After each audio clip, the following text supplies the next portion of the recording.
Chapter 1: Science and Spirituality. The development of modern science began in the 16th century. New discoveries about the world around us brought about a change in human awareness. The blind faith which had been predominant began to crumble. No institution or organization could prove these discoveries invalid, with the result that thinking people started to examine everything from a scientific angle.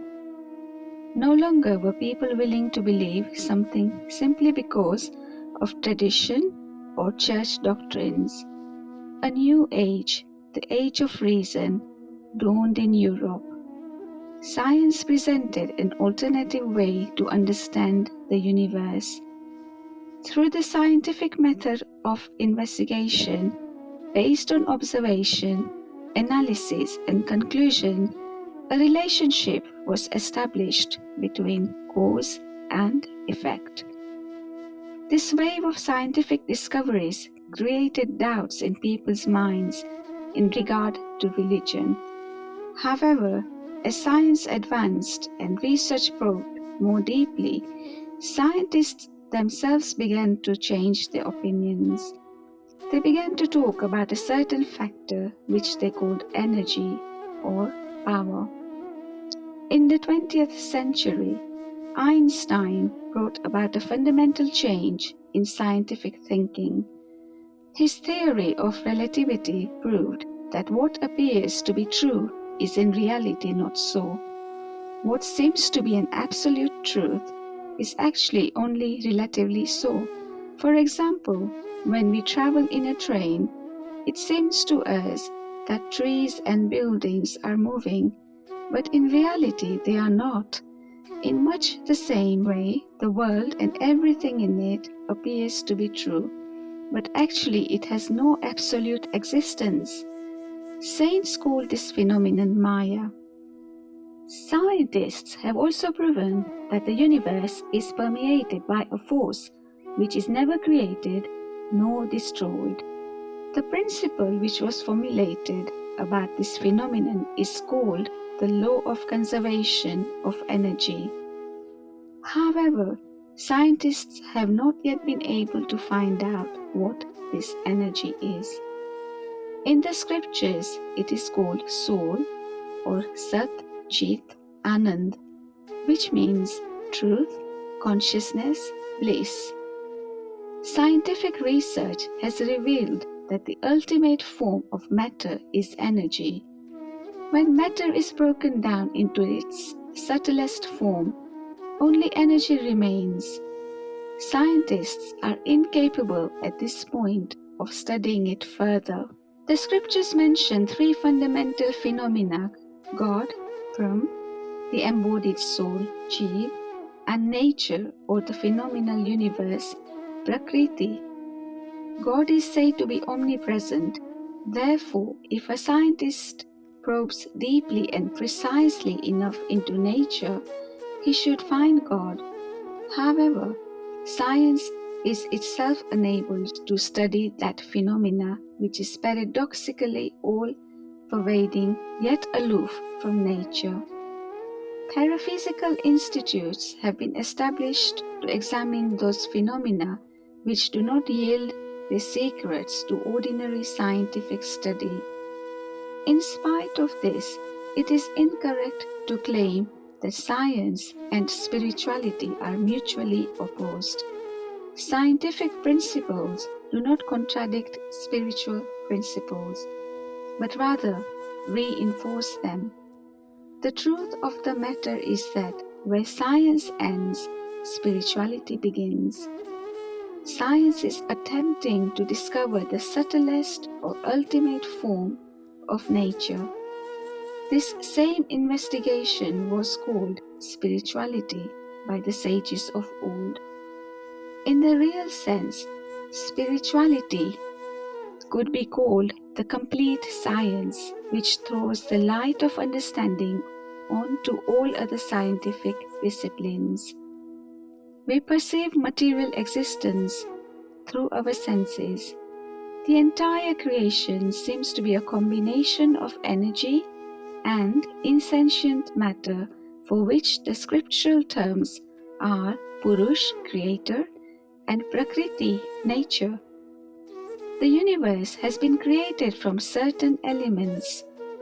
Scientific research has discovered many elements which are fundamentally essential for life. The scriptures declare that everything is created from 5 basic elements: water, fire, earth, air, and ether, and all the elements which have been discovered scientifically are included therein.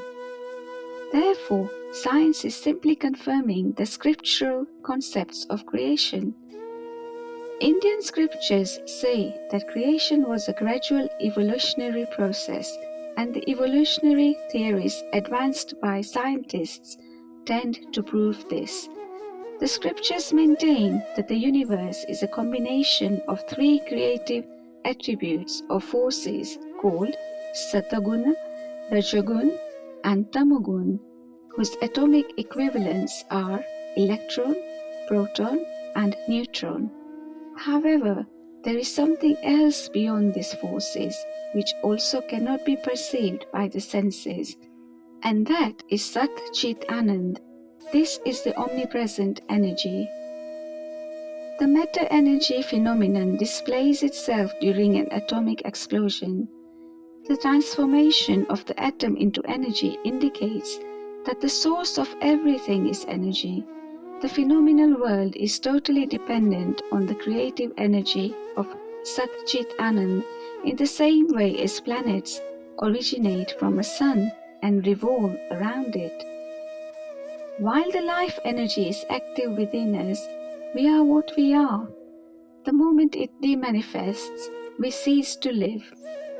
Our body is a microcosmic representation of the universe, and this is why it is said that in order to understand the whole, the universe, we have to study the part. In order to analyze the properties of seawater, we examine a drop of it. Therefore, the scriptures advise us to become introvert rather than extrovert. To understand creation, we should not be content only to study nature. Rather, we should study the inner self.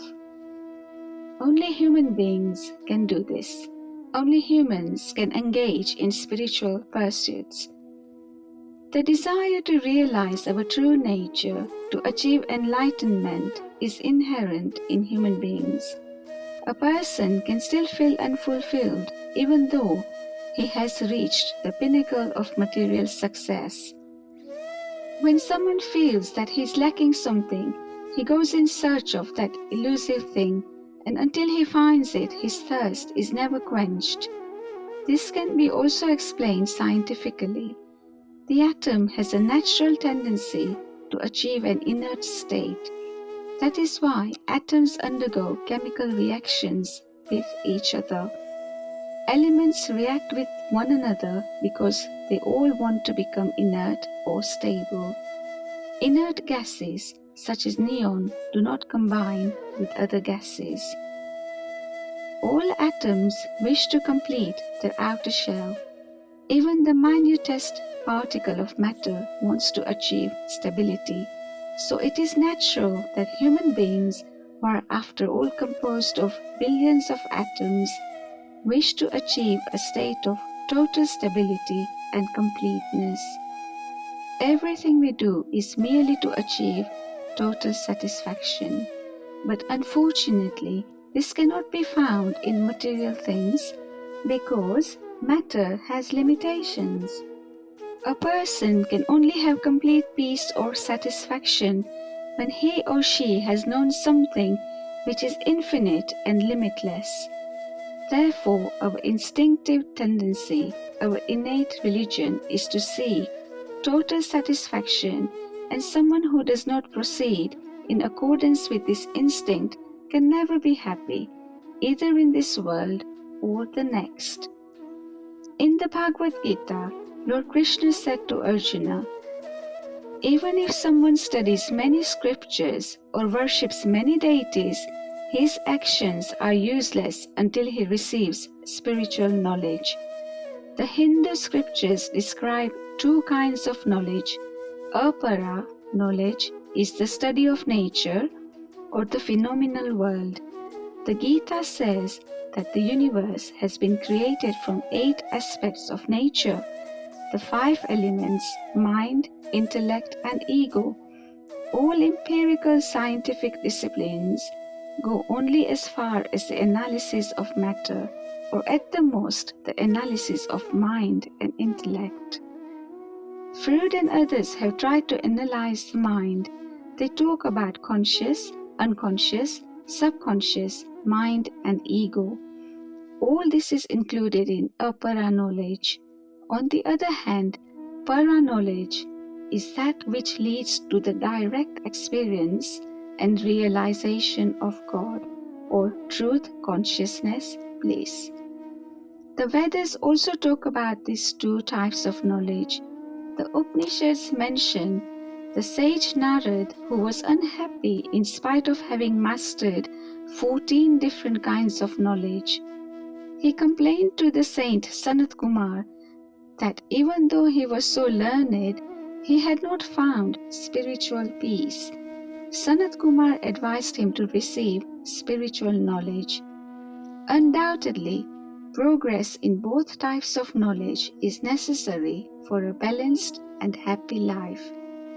Material knowledge is in itself not sufficient, and until it is supplemented with spiritual wisdom, we will not find lasting peace. Moreover, it can become a tool of destruction. That is why philosophers emphasized spiritual evolution, or the transformation of the concealed consciousness within us, together with the control of material science by spirituality. Science unchecked by spirituality can prove to be a curse to civilization. The 2 world wars are ample proof of this. If mankind does not proceed towards a spiritual goal, it is possible that our civilization, which is based on scientific inventions and discoveries, will be destroyed in a 3rd world war. Henceforth, men may have to again start fighting with stones or bows and arrows as primitive man did. So it is essential that everyone engage in spiritual and not just materialistic activities. The direction we give to our lives will determine the outcome. An aeroplane flies in the direction in which its compass is set. In the same way, if we point mind in the direction of Maya and materialism, we will always be restless, and our knowledge and wisdom will be incomplete, because infinite bliss, which will satisfy us forever, is not found in matter. Bliss, which is spiritual, ecstasy, or pure joy, is an attribute of God alone. Only God, the ultimate power, is called truth, consciousness, bliss. So if we unite the mind with God alone, we will find that infinite peace for which we are all searching, whether we realize it or not.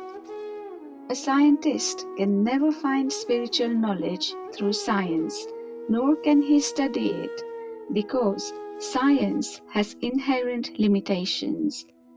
Scientific study uses the organs of perception, which are limited by space and time, as well as being confined to the phenomenal. Something which is infinite and beyond space and time can be realized only through spiritual practice.